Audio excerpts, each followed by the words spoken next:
Төркінге құр қол бармаңдар. Тым болмағанда екі наныңды ала бар. Қыз қыдыр, қолдағы сыйыңмен бірге төркініңе құт тартасың.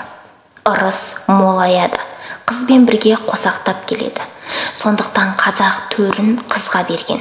Төрде отырған қызбен бірге құт қонақтайды.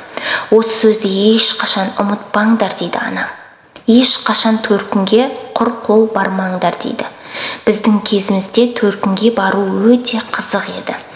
Қызу дайындық, жолдасымыз, өзіміз, сәбиіміз, жанымызға ертіп апаратын қайын сіңілі, қайын інілерімізді арнайы дайындайтынбыз. Ата-анамызға, бауырларымызға және де дастарханға тәттілер, сыйлықтар алатынбыз.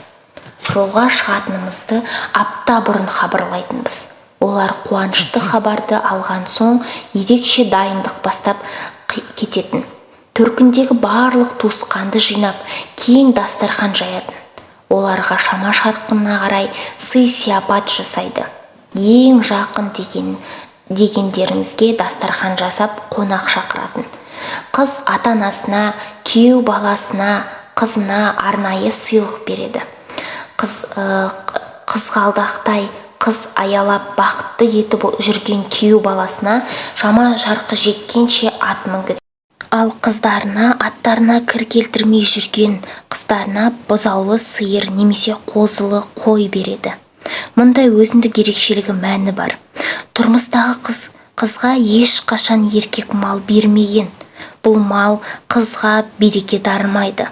Керісінше барынан айырып жалғыз қаудан сақтаған. Ол жас сәбиге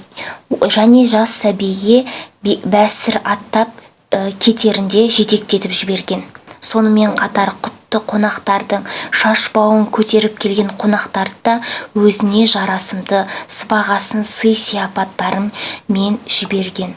Қазақ әр қадамын сақтықпен, ырыммен басатын халық.